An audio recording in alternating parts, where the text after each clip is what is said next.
लोग कहते हैं जयपुर का नाहरगढ़ फोर्ट सनसेट देखना मैजिकल है, लेकिन वहां पहुंचने का रास्ता वो किसी नाइटमेयर से कम नहीं। एक छोटी सी गलती और मेरी गाड़ी पर ये निशान आ गए। पर क्या ये व्यू निशान के लिए वर्थ इट था? आज के ब्लॉग में दिखाता हूँ जयपुर के हवा महल से लेकर नाहरगढ़ तक की असली रियलिटी। स्वागत है डे 2 में। सीट बेल्ट बांध लीजिए, चलिए शुरू करते हैं। हेलो साथियों, जयपुर का डे 2 है। तो आज का प्लान है पहले हवा महल, फिर जल महल, फिर अजमेर फोर्ट, फिर नाहरगढ़ फोर्ट। ये 4 प्लेस ट्राई करेंगे कवर करने के लिए। अब फैमिली है तो देखते हैं हम लोग कितना कवर कर पाते हैं ऑन टाइम। और तो चलिए चलते हैं और एक एक करके प्लेस को कवर करते हैं। गुड मॉर्निंग दोस्तों। होटल से हैवी ब्रेकफास्ट करके हम निकल चुके हैं डे 2 के लिए। हम आज जा रहे हैं जयपुर के उस हिस्से की तरफ जिसे पूरी दुनिया जानती है। पर रुकिए, एक मिसकंसेप्शन क्लियर कर देता हूँ। अक्सर हमें लगता है कि पूरा जयपुर ही पिंक सिटी है, राइट? इवन मैं भी पहले यही सोचता था। पर एक्चुअली पिंक सिटी सिर्फ एक एरिया है जहां हम अब बस इंटर ही करने वाले हैं। फिलहाल हम बाहर हैं, सड़कें खुली हैं और ट्रैफिक भी लाइट है। और सच कहूं, मौसम वहाँ जस्ट परफेक्ट। दिल्ली की भाग दौड़ के कंपैरिजन में यहाँ ड्राइव करने में मज़ा आ रहा है। बस कुछ ही देर में हम इंटर करेंगे असली गुलाबी नगर में। नेक्स्ट स्टॉप हवा महल। और फाइनली ये रहा चांद पॉल दरवाज़ा, the gateway to the pink city.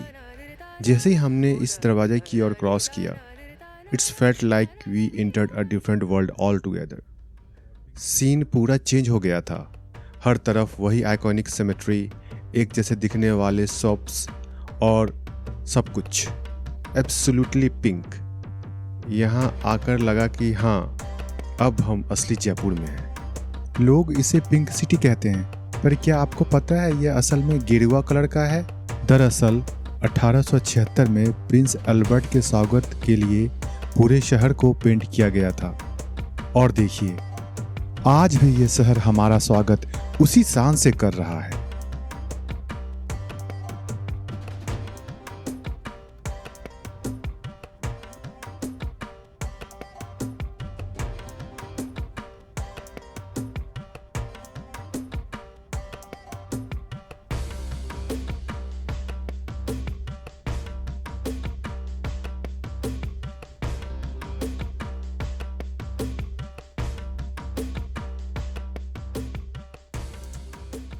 लेकिन सुंदरता के साथ साथ रियलिटी चेक भी मिल गया। बाहर रोड खाली थी, पर अंदर traffic was on its peak. शायद संडे और ईयर एंड का टाइम था, इसलिए भीड़ ज़्यादा थी। गाड़ी चलाना चैलेंजिंग होता जा रहा था। सबसे बड़ी टेंशन दिमाग में ये थी कि भाई पार्किंग कहाँ मिलेगी। फर्स्ट टाइम अपनी गाड़ी से आए हैं तो डर था कि कहीं गलत जगह पार्क न कर दें। We desperately needed an authorized car parking spot. Traffic इतना हैवी था और रास्ता नया। गूगल मैप देखने का भी चांस नहीं मिल रहा था। एक सेकंड के लिए नज़र हटी तो दुर्घटना घटी वाला सीन था। सो हमने बेस्ट देसी जुगाड़ यूज़ किया। सीधा ट्रैफिक पुलिस से पूछा। लकीली वहाँ खड़े ऑफिसर ने हमें गाइड किया सिटी पैलेस पार्किंग की तरफ, जो हवा महल के लिए ऑथराइज पार्किंग है। जब वहां पहुंचे, वी वेयर शॉक्ड। घड़ी में अभी बस लगभग 10 बजे थे सुबह के, और पार्किंग ऑलमोस्ट फुल। मतलब लोग कितनी जल्दी आ जाते हैं यार। दिल की धड़कन थोड़ी बढ़ गई थी कि जगह मिलेगी या नहीं। पर लकीली हमें एक स्पॉट मिल गया सबसे लास्ट में। फाइनली गाड़ी पार्क की, हैंड ब्रेक खींचे और लंबी राहत की सांस ली। Mission parking accomplished.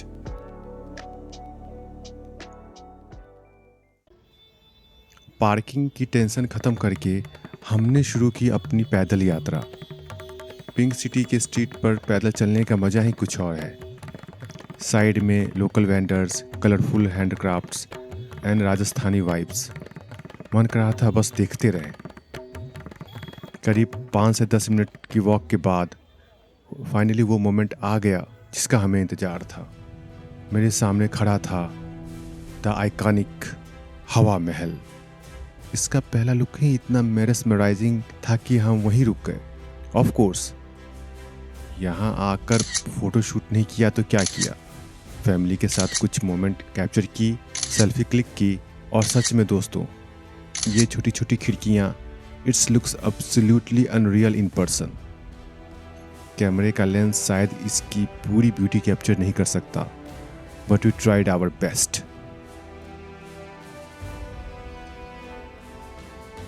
अब हवा महल बाहर से देख लिया तो अंदर जाना तो बनता है, लेकिन ये टिकट हासिल करना कोई जंग जीतने से कम नहीं था। काउंटर के बाहर भीड़ देखो यार, it was way more than crowded than we expected. ऐसा लग रहा था कि पूरा इंडिया ही जयपुर घूमने आ गया है। जैसे ही हम अंदर इंटर हुए सो पीछे छूट गया और हम एक अलग ही दुनिया में आ गए। अंदर आते ही पहली चीज जो नोटिस की, यहाँ सीढ़ियाँ स्टेयर्स नहीं हैं, इंस्टेड यहाँ रैंप्स बनी हुई हैं ताकि रॉयल्स लेडीज हैवी ज्वेलर्स और ड्रेस पहनकर आराम से ऊपर जा सके।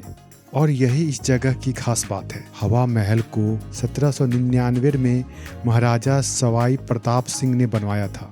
इसका डिजाइन लॉर्ड कृष्णा के क्राउन मुकुट जैसा दिखता है। इसमें टोटल 953 छोटी खिड़कियां हैं जिन्हें झरोखा कहते हैं। हिस्ट्री कहती है कि इसे इसलिए बनाया गया था ताकि रानियां और रॉयल्स लेडीज इन खिड़कियों से बाहर की दुनिया और फेस्टिवल को देख सकें बिना किसी की नज़र में आए हुए। हमने भी वही ट्राई किया, एक झरोखा से बाहर झांक कर देखा। ट्रस्ट मी, वहां से जयपुर की सड़कों का नज़ारा ही कुछ और था। हवा का जो फ्लो था, अब समझ में आया कि इसे हवा महल क्यों कहते हैं।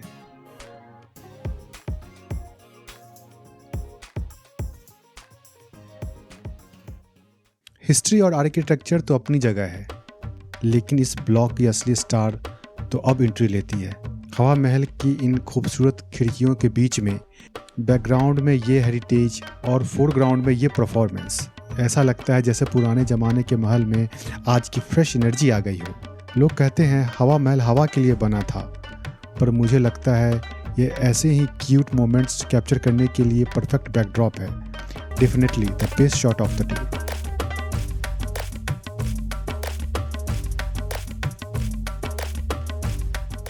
यहाँ आकर पता चला कि इस जगह को हम हवा महल क्यों कहते हैं। यहाँ एक तरफ पूरा जंतर मंतर और सिटी पैलेस दिखता है और दूसरी तरफ नाहरगढ़ फोर्ट पहाड़ों पर खड़ा नजर आता है। करीब 1:30 बजे है। अब नेक्स्ट टारगेट है वो है जल महल।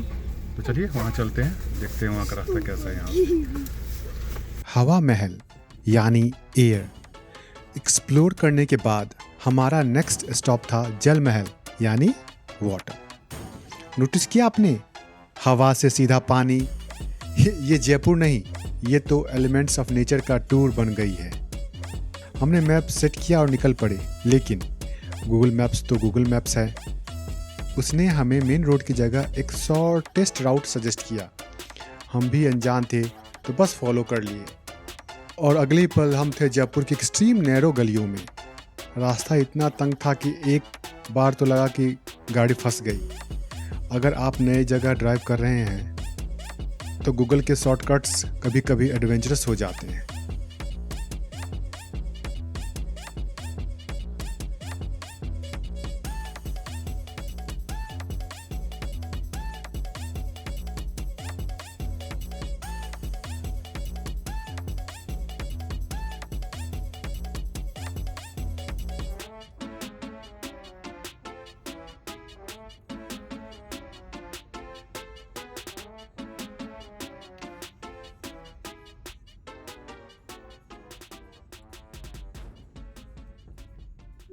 गाड़ी पार्क करने के बाद हमने देखा कि टाइम भागा जा रहा है, और तो हमने लिया एक छोटा सा जयपुर के फेमस बर्गर फार्म पर ब्रेक। थोड़ा खाया, थोड़ा रिलैक्स किया और बैटरी रिचार्ज करने के बाद बढ़ चले झील की तरफ। और सामने नज़ारा था द जल महल। दोस्तों, इस जगह की हिस्ट्री बड़ी इंटरेस्टिंग है। इसे 18th सेंचुरी में महाराजा माधव सिंह ने बनवाया था। यह कोई रहने का महल नहीं था, बल्कि राजाओं के लिए एक डक हंटिंग लॉज और पार्टी प्लेस था। और सबसे शॉकिंग बात बताऊं, जब आप देख रहे हैं कि वो सिर्फ एक फ्लोर है, असल में यह बिल्डिंग 5 फ्लोर की है, जिसमें से 4 फ्लोर हमेशा पानी के अंदर डूबे रहते हैं। सिर्फ टॉप फ्लोर पानी के ऊपर रहता है। इसे कहते हैं इंजीनियरिंग। हमने यहाँ थोड़ी देर ठंडी हवा एंजॉय की, फैमिली फ़ोटो क्लिक किए। पानी के बीच में खड़ा ये लाल पत्थर का महल सच में मैजिकल लगता है। हमने ट्रैफिक को देखते हुए प्लान थोड़ा चेंज कर दिया है। ये वैसे भी 3 बज गए शाम के। अब ये लगता हो नहीं पाएगा। हम आमेर फोर्ट जाएंगे तो फिर नाहरगढ़ फोर्ट कवर नहीं हो पाएगा, तो हमने सोचा डायरेक्ट अब नाहरगढ़ फोर्ट ही चलते हैं। फिर मिलते हैं पहाड़ों के रास्ते पे जब जाम खत्म होता है, वो थोड़ा इंटरेस्टिंग होगा। 35 मिनट का रास्ता है और एक कट है, नाहरगढ़ फोर्ट का कट है। तकरीब 8.5 किलोमीटर है और 4 बजे शाम तक पहुंचेंगे वहाँ पे। तो कुल मिला के हो जाएगा हमारा कवर। तो चलिए मिलते हैं आपको पहाड़ी वाले रास्ते पे। अब घड़ी में बज चुके हैं शाम के 3:15। हमारे पास एक बड़ा सवाल था, आमेर फोर्ट जाएं या नाहरगढ़। और आमेर फोर्ट बहुत बड़ा है, उसे कवर करने में घंटों लग जाते। अगर हम वहां जाते तो शायद आज का सनसेट मिस हो जाता। तो हमने लिया एक क्विक डिसीजन और हमने अपनी गाड़ी मोड़ ली नाहरगढ़ फोर्ट की तरफ, क्योंकि सुना है जयपुर का सनसेट अगर कहीं से बेस्ट दिखता है तो वो है नाहरगढ़ की ऊंचाई से ही। सो सनसेट मिशन ऑन।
जैसे ही हमने नाहरगढ़ फोर्ट के लिए लेफ्ट टर्न लिया, रास्ता पूरा बदल गया। अब हम एक अच्छे सड़क पर नहीं बल्कि एक रॉ हिली रोड, जिसे हम घाट सेक्शन भी कहते हैं, पर ड्राइव कर रहे थे। रास्ता काफ़ी नैरो था और कर्व्स बहुत शार्प थी। हम पहाड़ के ऊपर तो पहुंच गए, लेकिन एक बहुत बड़ी कीमत चुकाकर। एंट्रेंस पर इतनी भीड़ थी कि सड़क पूरी ब्लॉक थी। गाड़ी आगे बढ़ने के लिए मेरे पास रोड पर जगह ही नहीं बची थी। मजबूरी में मुझे गाड़ी रोड से नीचे उतारनी पड़ी, लिटरली ऑफ रोड करनी पड़ी साइड के कच्ची ज़मीन पे। और तभी हुआ वो जिसका डर था। साइड में वाइल्ड बुशेस और कांटे थे। जैसे ही गाड़ी वहाँ से निकली, वो आवाज़ सुनकर दिल बैठ गया। गाड़ी साइड से बुरी तरह स्क्रैच हो गई थी। एक कार ऑनर के लिए इससे बुरा फीलिंग कुछ नहीं होता। गाड़ी का स्क्रैच का दुख दिल में था, पर सफ़र तो जारी रखना था। हम टिकट काउंटर पर पहुंचे। यहाँ भी सेम रूल था, बच्चों के लिए एंट्री फ्री और हम दोनों के लिए टिकट का कॉस्ट वही 104 रुपये। टिकट लेकर हम नाहरगढ़ के अंदर एंटर लिए और सारा मूड इंस्टेंटली चेंज हो गया।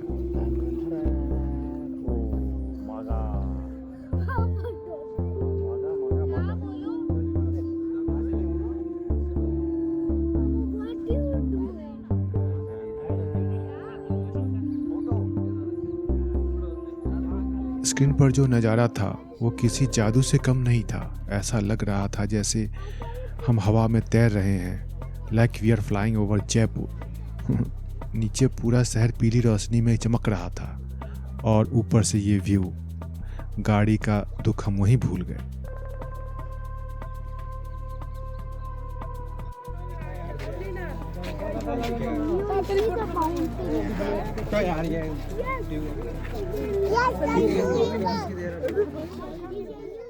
फोक के अंदर घूमते हुए हमें एक रैंप दिखी जो ऊपर की तरफ जा रहा था। वहाँ कोई साइन बोर्ड या डायरेक्शन बोर्ड नहीं था, तो हमें लगा शायद फोर्ट का एक नेक्स्ट सेक्शन यही है। हम बिना सोचे बस चल पड़े, लेकिन ऊपर पहुँचने के बाद पता चला कि यह फोर्ट का रास्ता नहीं बल्कि एक रेस्टोरेंट का एंट्रेंस थी। कभी कभी रास्ता भटकना भी एक खूबसूरत एक्सपीरियंस बन जाता है।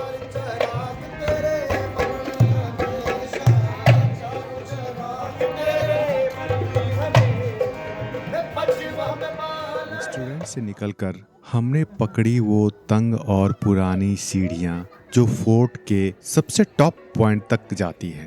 थोड़ी चढ़ाई के बाद हम छत पर थे और दोस्तों, सूरज ढलने वाला था और उसकी वो पीली सुनहरी धूप लोगों के चेहरों पर, दीवारों पर, हर जगह एक अलग ही ग्लो था।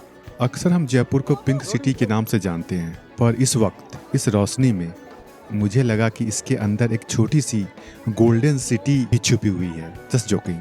सब कुछ सोने की तरह चमक रहा था। वो पल था जब लगता है कि सारी थकान, वो ट्रैफिक, वो कार स्क्रैच, सब वर्थ इट था। हमने डिसाइड किया कि हम भागेंगे नहीं, हम यहीं पूरा सनसेट विटनेस करके ही जाएंगे। और शायद हम अकेले नहीं थे जिन्होंने ये सोच रखा था। टेरिस पे भीड़ अपनी पिक पे थी। हर कोई, चाहे टूरिस्ट हो या लोकल, बस एक ही पल का इंतजार कर रहा था। बहुत सारे लोग, पर सबकी नजरें एक ही दिशा में थीं। यह जयपुर का सनसेट सिर्फ एक व्यू नहीं, एक फीलिंग है। एक ऐसा मोमेंट जहां शहर का शोर थम जाता है और नेचर अपना मैजिक दिखाता है। जहां हम सब थक चुके थे, वहीं मेरे छोटे उस्ताद की एनर्जी अभी भी 100% थी। सच कहूँ, दिन भर की थकान, ड्राइविंग का स्ट्रेस और वो भीड़ भाड़ सब गायब हो गया। बस हम थे और ये प्यारा सा मोमेंट। कभी कभी मोमेंट से ज़्यादा सुकून अपनों की खुशी देखकर मिलती है। सनसेट और डांस परफॉर्मेंस के बाद हमने पकड़ी वही तंग सीढ़ियाँ वापस नीचे जाने के लिए। पैर थक चुके थे, लेकिन दोस्तों, जयपुर आए और खाली हाथ वापस गए, ये तो फेयर नहीं है ना। तो सीढ़ियों पर उतरते हुए हमने एक नया प्लान बना लिया। होटल जाने से पहले हम जाएंगे जयपुर के दिल यानी बापू बाजार। इरादा कोई हैवी शॉपिंग का नहीं था, बस कुछ छोटी मोटी चीजें लेनी है, कुछ ऐसा जो इस ट्रिप की मेमोरी बनकर हमारे साथ रहे। तो चलिए फटाफट नीचे उतरते हैं, गाड़ी निकालते हैं और मिलते हैं मार्केट में। नाहरगढ़ से नीचे उतरते हुए हम बढ़ रहे थे बापू बाजार की तरफ। रात हो चुकी थी और जयपुर की सड़कें स्ट्रीट लाइट से जगमगा रही थी। लेकिन तभी रास्ते में हमें मिला एक प्यारा सा सरप्राइज, हवा महल एट नाइट। सुबह हमने इसे धूप में देखा था, पर रात की लाइटनिंग में ये बिल्कुल अलग ही लग रहा है। वो छोटी छोटी खिड़कियाँ अब रंग बिरंगी लाइट से ग्लो कर रही हैं। कहते हैं जयपुर दिन में पिंक सिटी होती है, पर रात में ये लाइट सिटी बन जाता है। बस गाड़ी में चलते चलते ये व्यू मिल गया तो समझो दिन बन गया। हवा महल क्रॉस करके हम पहुंचे बापू बाजार। और सच कहूं दोस्तों, सबसे बड़ा डर शॉपिंग का नहीं, पार्किंग का था। हमेशा लगता है कि रोड पर गाड़ी लगानी पड़ेगी और ध्यान शॉपिंग की जगह गाड़ी पर रहेगी, लेकिन प्रॉब्लम सॉल्व। हमने गाड़ी लगाई सांगड़ी गेट के ऑफिशियल पार्किंग में, लेकिन ऑथराइज पार्किंग मिलने का जो सुकून है ना, वो प्राइसलेस है। कम से कम अब गाड़ी सेफ है और हम टेंशन फ्री होकर मार्केट एक्सप्लोर कर सकते हैं। सो कार तो हो गई पार्क, अब चलिए जेब खाली करते हैं।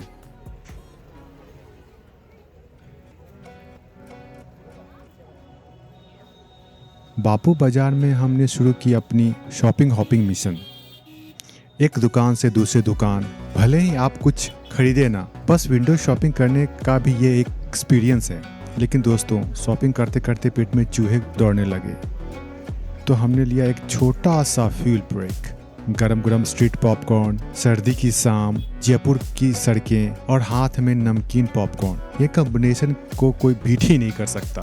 और हाँ, देसी ट्रिप हो और चाय ना हो, इम्पॉसिबल। कि चुस्की ने हमारे बैटरी फुल चार्ज कर दी। अब हम रेडी थे बाकी का मार्केट एक्सप्लोर करने के लिए।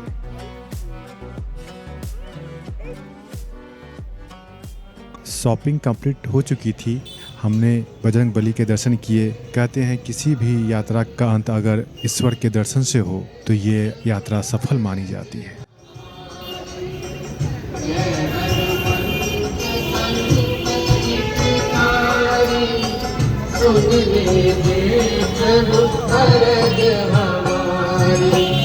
पाठ करे बजरंग बाण की, हनुमत रक्षा करे प्राण की, यह बजरंग। मंदिर में दर्शन के बाद अब बारी थी असली पेट पूजा की। भूख जोरों की लगी थी। पार्किंग के बिल्कुल पास था बॉम्बे मिष्ठान भंडार। यह जगह काफी फेमस है और सबसे अच्छी बात ये प्योर वेजिटेरियन है। सबसे पहले आप प्राइस लिस्ट देखिए। लोकेशन और पॉपुलैरिटी के हिसाब से हमें रेट्स काफी रिजनेबल लगा। हमने ऑर्डर की इनकी राजस्थानी वेज थाली। एक लंबे दिन के बाद ऐसा सिंपल और टेस्टी खाना मिल जाए तो इंसान खुश हो जाता है। पेट फुल मन हैप्पी। डिनर फिनिश करके हम नीचे उतरे। ठंडी हवा चल रही थी और हम पैदल चल पड़े वापस सांगड़ी गेट पार्किंग की तरफ। पेट भरा हुआ था और दिल में ढेर सारी यादें। वापस होटल की तरफ ड्राइव करते हुए मैं आपसे एक दिल की बात शेयर करना चाहता हूँ। आपने देखा होगा कि कुछ जगह फुटेज थोड़े कम थे या कुछ मोमेंट्स मिस हो गए, जैसे नाहरगढ़ की चढ़ाई के वक्त वो ट्रैफिक और वो स्क्रैच वाला इंसिडेंट। देखिए, मैं कोई 100% प्रोफेशनल ट्रैवल ब्लॉगर नहीं हूँ। मैं पहले एक फैमिली मैन हूँ और एक ड्राइवर हूँ। मेरे लिए परफेक्ट शॉट से ज्यादा जरूरी है मेरी फैमिली की सेफ्टी। जब हम पहाड़ पर थे और ट्रैफिक क्रिटिकल था, मेरे पास चॉइस थी, या तो मैं कैमरा उठाऊं या स्टीयरिंग संभालूं। मैंने ड्राइविंग और सेफ्टी चूज की। भले ही गाड़ी स्क्रैच हुई पर हम सेफ रहे। इसलिए शायद मैं हर एक पॉइंट का सिनेमैटिक फुटेज नहीं दिखा पाऊंगा, पर मैं वही डॉक्यूमेंट करता हूँ जो सेफ्टी के साथ पॉसिबल है। होप आप इस बात को समझेंगे, क्योंकि मंजिल पर पहुंचना जरूरी है पर सही सलामत पहुंचना उससे भी ज्यादा जरूरी है। तो दोस्तों, इसी के साथ एंड करते हैं डे 2 का ये लंबा ब्लॉग। अगर आपको व्हील्स ऑफ सैंड का ये सफर पसंद आया तो वीडियो को लाइक करना मत भूलना, और हाँ, सब्सक्राइब जरूर कर लेना, क्योंकि कल डे 3 है और कल हम जा रहे हैं बाबा खाटू श्याम मंदिर। See you in the next video. Good night, सब्बा खैर, ड्राइव सेफ।